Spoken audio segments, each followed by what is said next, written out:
Hi students, parents, and guardians. The following tutorial video will help you make sense of dollars and cents, specifically the addition and subtraction of money, as well as understanding the decimal place as it relates to money. To begin, let's take a look at the decimal place, which features heavily in regards to money. Anything to the left of the decimal place refers to whole dollar amounts, whereas anything to the right of the decimal place represents partial dollars. Another way of thinking this is that anything to the left can represent whole pizzas, whereas anything to the right represents slices. Understanding how whole dollars can be split up into partial or fractional dollars can be a bit tricky to visualize.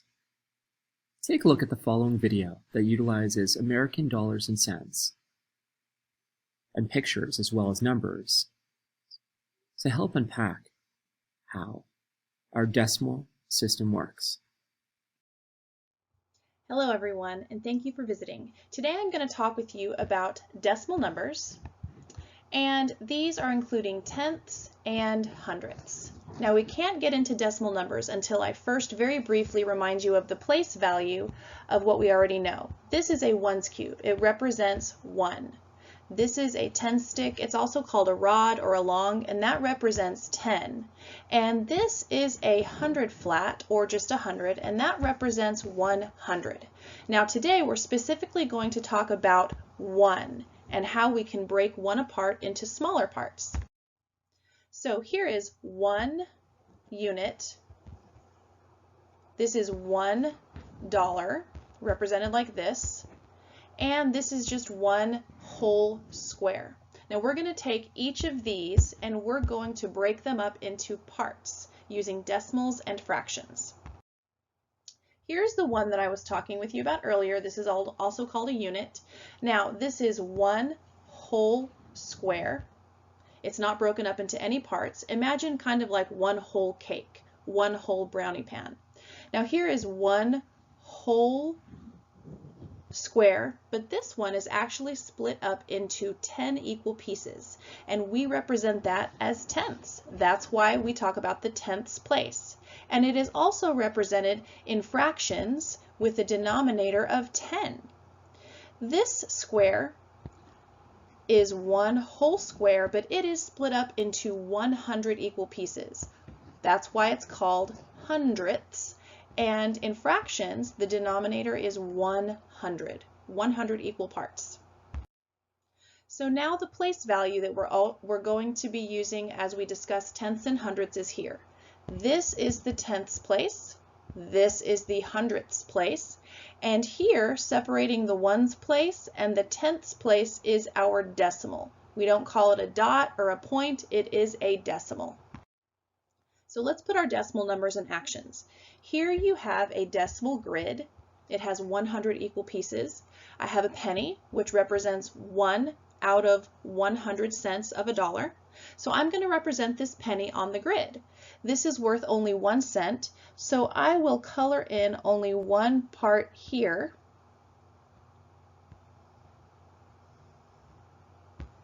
Try and get it thick enough there. So we'll say that that's 1/100th of a dollar. And if I'm going to represent that on my place value chart, I have 1/100th, 0 tenths, and 0 ones. And this is how I represent that number, 1/100th. If I represent it as a fraction, I would put 1 out of 100 is what a penny is equal to. That's hundredths. Now let's look at a dime.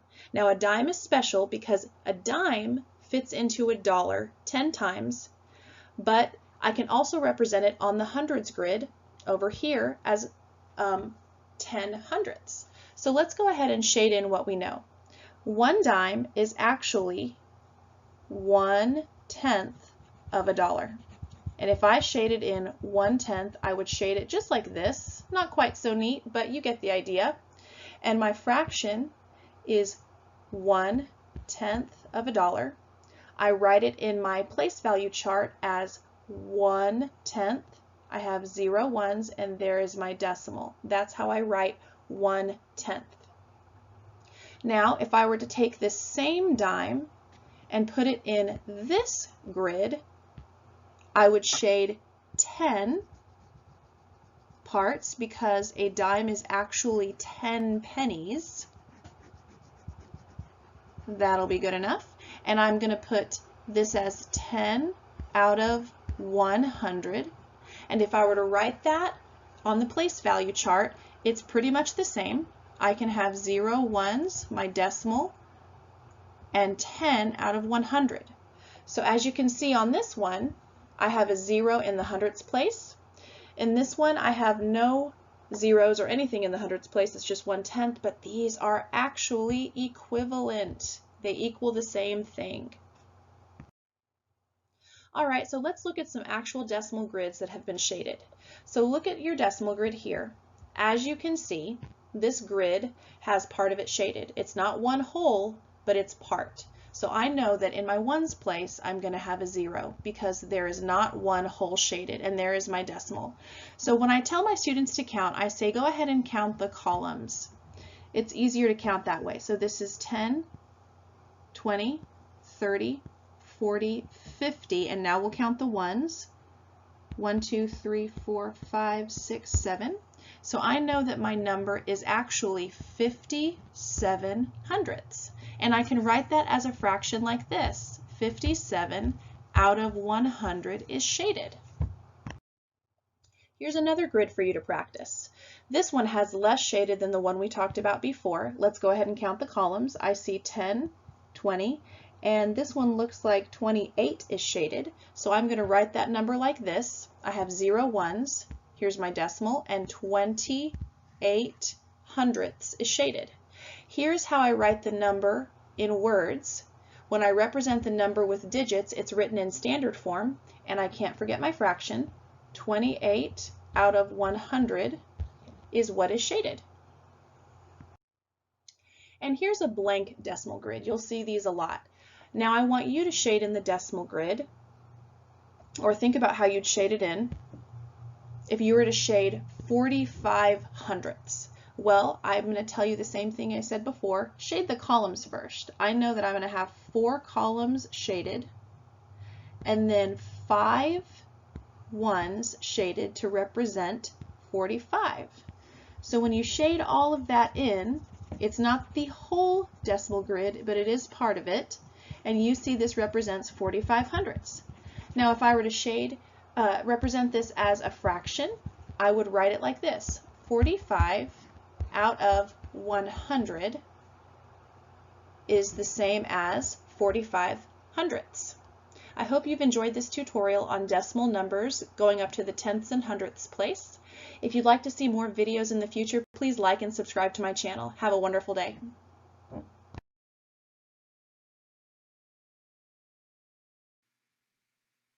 To begin with, it's always a smart idea to have your dry erase math manipulative available to use when you embark on addition and subtraction of money. Let's take a look at the following question. You'll notice a series of coins, and the question is asking you to determine the total amount of money that you have. We happen to have 2 loonies, 3 quarters, 1 dime, and 2 nickels. There's nothing stopping you from listing all of these coins in the space provided. However, I think you'd agree with me that that's an awful lot of numbers to add up together.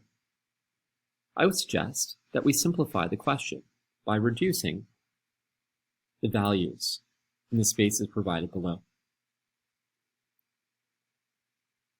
Oh, 2 loonies. I know how to skip count by 1. That's going to result in $2. 3 quarters. I know how to skip count by 25. 25, 50, 75. Ah, I have 75 cents altogether. 1 dime. That's fairly easy. And lastly, 5 plus 5 is 10 or 10 cents.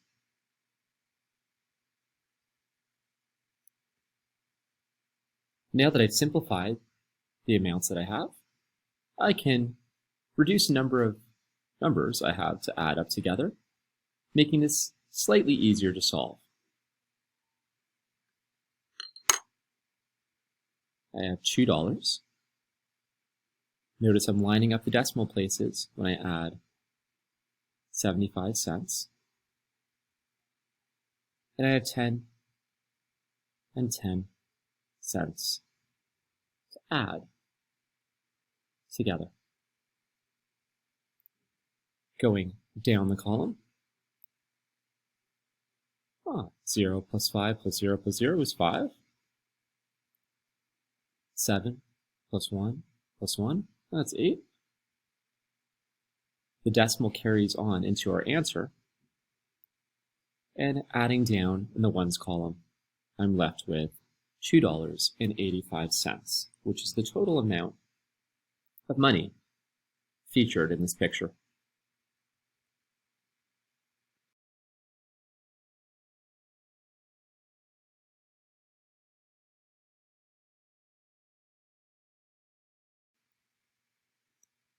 Now, let's examine a subtraction question involving money. Suppose you walk into a store and you're interested in purchasing a can of soda for 85 cents. But you only have $1 to pay for it with. What would be the change that you would receive in return for that purchase? Once again, I've got my trusty dry erase math manipulative to assist. The first step is to convert this number into dollars and cents. I have $0.85. That's going to assist us in solving the subtraction question.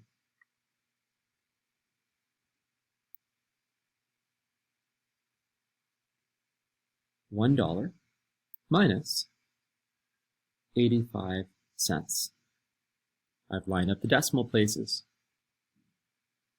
This particular question requires multi-step borrowing.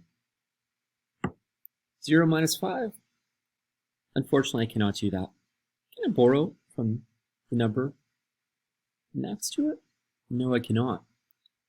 Can I borrow from this number? Seems as though I can. This will become a 0, and this will become a 10. We'll start the process once more. 0 minus 5. Unfortunately, I cannot do that. Can I borrow from the 10? Certainly. This becomes a 9, and this becomes a 10. 10 minus 5 is 5. 9 minus 8 is 1. The decimal carries on into our answer. And lastly, 0 minus 0 is, of course, 0, resulting in a difference of $0.15. Now, this multi-step borrowing can be a bit challenging for younger students. As such, allow me to present to you what I like to call the 99-cent hack. Suppose we change this dollar to 99 cents.